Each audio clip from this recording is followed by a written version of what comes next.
जैसे ही ठाकुर ने दरवाजा खोला तो सामने का मंजर देखकर उसके होशो हवास उड़ गए। चंदा दीवार के सहारे बहुत ही ज्यादा डरी हुई हालत में बैठी कांप रही थी।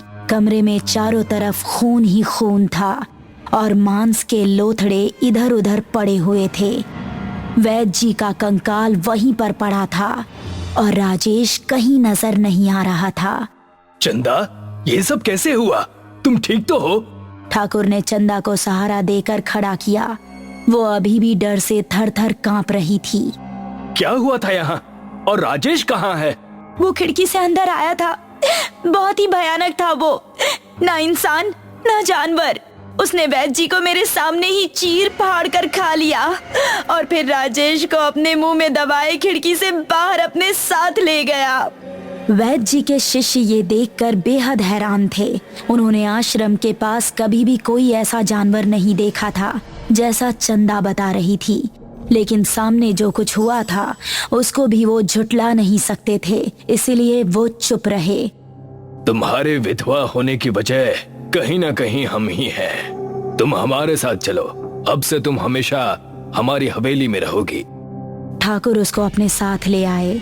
अपने कमरे में जाने तक चंदा बहुत दुखी दिख रही थी, लेकिन जैसे ही दरवाजा बंद हुआ और उसको लगा कि ठाकुर चला गया है तो वो रहस्यमयी तरीके से मुस्कुराई। उसने अपनी साड़ी में छिपा एक सेब निकाला और उसको अपने सामने रख कर बोली, उस बूढ़े वैद्य की बलि लेना बहुत मुश्किल था। उसके लिए हमें इतना बड़ा खेल खेलना पड़ा। नक्षत्र में पैदा हुए उस बूढ़े की भेंट लेने के बाद अब आपकी शक्तियां भी आपके भाई अतापी वतापी जैसी हो गई हैं। अब आप जब चाहे तब किसी भी चीज का रूप धारण कर सकते हैं। अब हम लोग बड़ी आसानी से इस ठाकुर के पूरे वंश को खत्म कर देंगे और फिर आपके दोनों भाई अतापी और वतापी फिर से जिंदा हो जाएंगे। कुछ दिन गुजरने के बाद अब चंदा ने नॉर्मल बिहेव करना शुरू कर दिया। ठाकुर साहब, रामू काका न जाने कब तक ठीक होंगे। आप बुरा न माने तो मैं उनके ठीक होने तक खाना बनाने का काम संभाल लूं? हाँ हाँ, क्यों नहीं, जरूर बनाइए। ये सुनकर चंदा मुस्कुराई और किचन में चली गई। डिनर के टाइम सब डाइनिंग टेबल पर आए तो चंदा ने कई तरह के पकवान उनके सामने लगा दिए। टेबल पर ठाकुर वीर प्रताप के साथ उनका भाई विक्रम भी मौजूद था। चंदा ने तो आज हमारी पसंद की सारी पकवाने बना डाली। ये आलू बैगन की सब्जी तो बहुत अच्छी है। तीनों ने मजे से खाना खाया।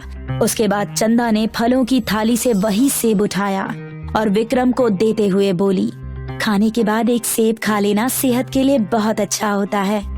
उसके कहने पर विक्रम ने सेब ले लिया और खाते हुए अपने कमरे में चला गया। विक्रम अपने कमरे में गया और कुछ देर बाद बिस्तर पर लेट गया। तभी चंदा उसके कमरे में आई और उसको देखकर मुस्कुराने लगी। अरे चंदा, तुम इस वक्त? उसने अंदर से कुंडी लगाई और विक्रम के होठों पर हाथ रखकर बोली, कुछ पल के लिए शांत हो जाइए। उसका स्पर्श मिलते ही विक्रम भी मुस्कुराते हुए उसको देखने लगा। असुरा देवाय प्रकटम, असुरा देवाय प्रकटम। उसके इतना कहते ही विक्रम के पेट में असुर राजेश, जो अभी सेब के रूप में मौजूद था, उसने अपना असुर वाला रूप ले लिया। विक्रम का पेट फाड़कर वो बाहर निकल गया।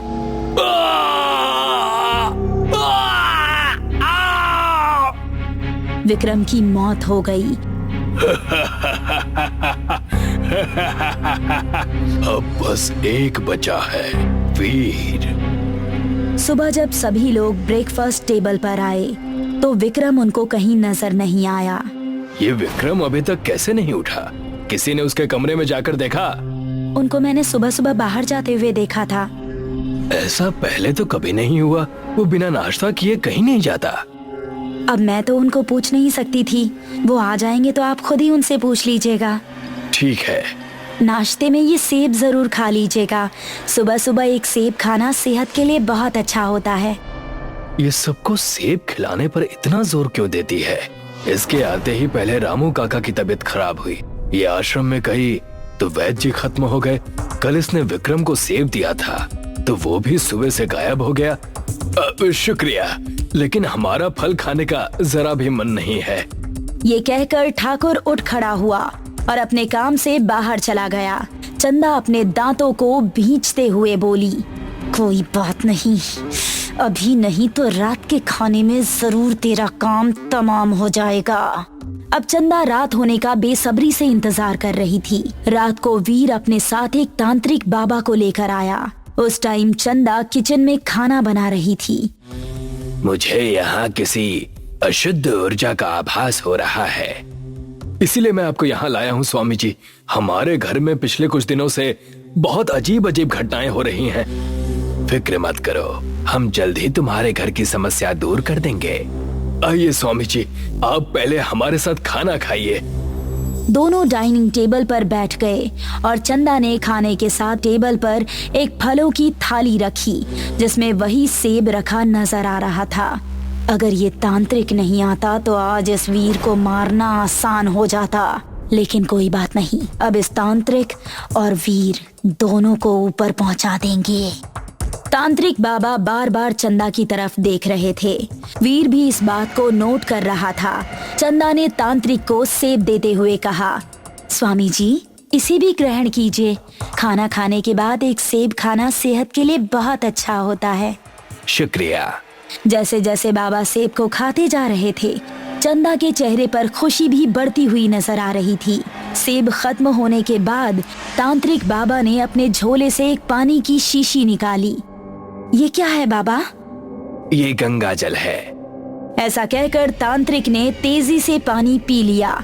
उनके पेट से तभी जोरों की चीखने की आवाज आई। ये सुनकर चंदा समझ गई कि गंगा जल की वजह से राजेश असुर खत्म हो चुका है। तूने मेरे साथ छल किया है तांत्रिक, अब मैं किसी को जिंदा नहीं छोड़ूंगी।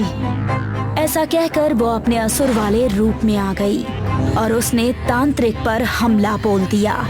बुड्ढे, तुझे तो मैं बाद में देखती हूँ, पहले इस ठाकुर को खत्म कर दूं। उसने तांत्रिक के कंधों में अपने तेज धार नाखूनों से छेद कर दिया और उसको एक तरफ फेंक कर ठाकुर की तरफ लपकी। तू ही इस बुड्ढे को यहाँ लाया था ना?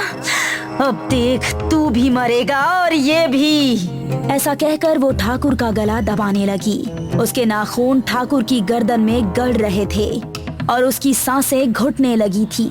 तभी पीछे से तांत्रिक ने चंदा असुर के गले में एक माला डाल दी।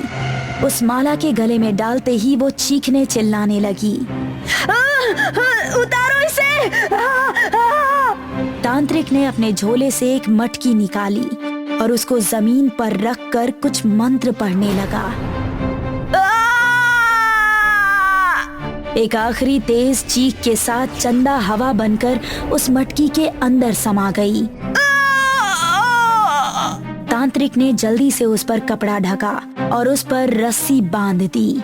अब इस मटकी का क्या करना है बाबा? अब ये जब तक इस कलश के अंदर है, किसी को नुकसान नहीं पहुंचा सकती। इसे उठाओ और मेरे साथ आओ।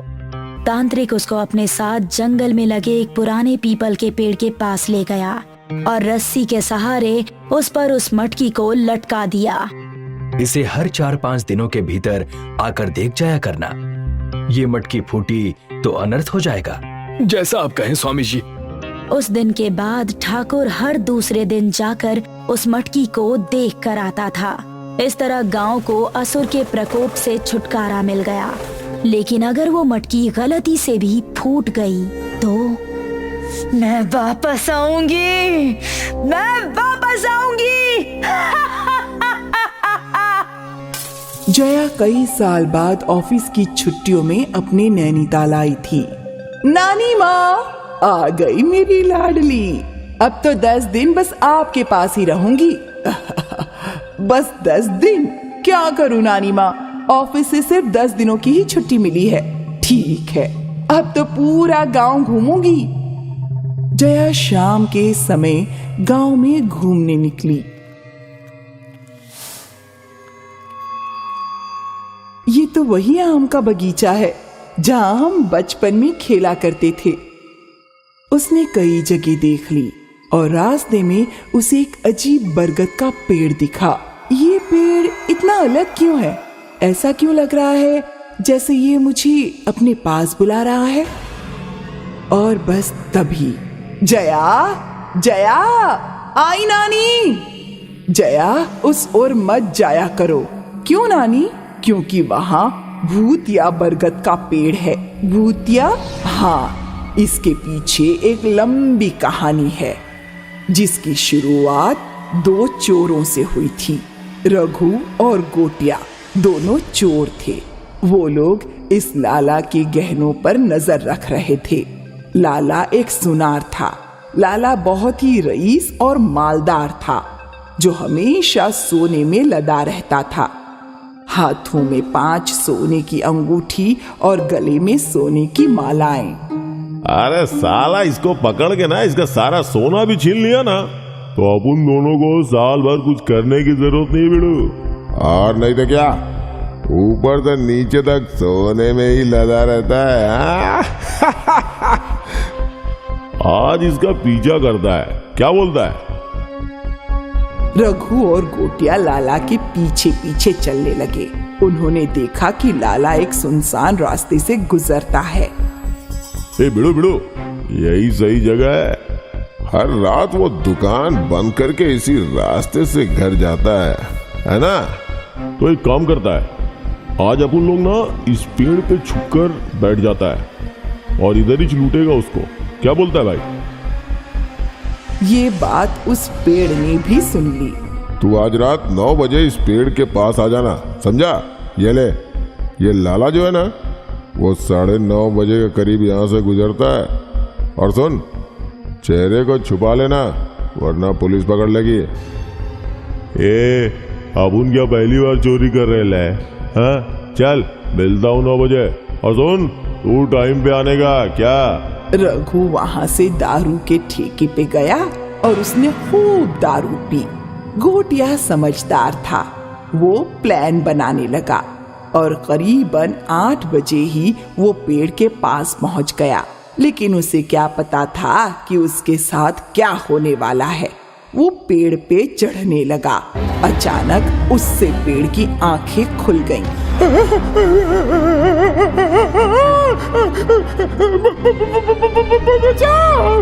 बरगद के पेड़ की लटों ने उसे जकड़ लिया। वो उसके गले में लिपटने लगी। बचाओ! अरे मुझे कोई बचाओ! उस बरगद के पेड़ की लटों ने गोटिया को दबोच कर मार दिया और जोर जोर से हंसने लगी। गोटिया की लाश जमीन पर गिरी और फिर उस बरगद के पेड़ का भूत उस लाश में घुस गया।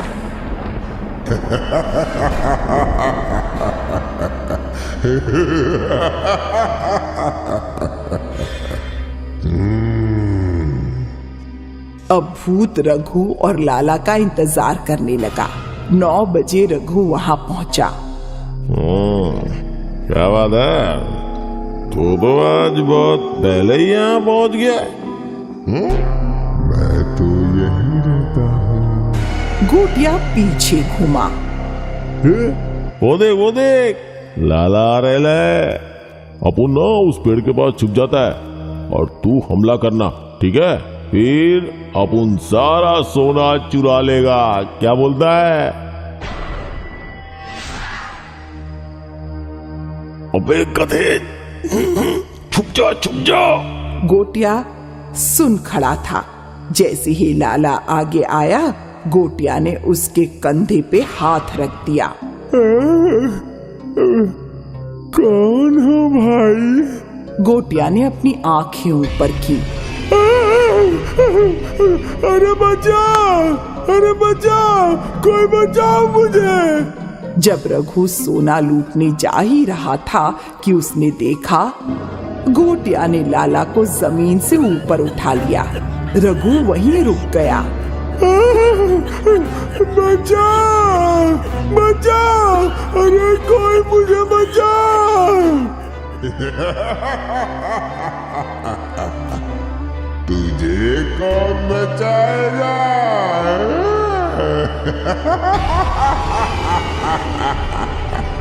गोटिया के भूत ने रघु की ओर देखा और रघु डर के भागने लगा, लेकिन बरगद की लटों ने रघु को जकड़ लिया।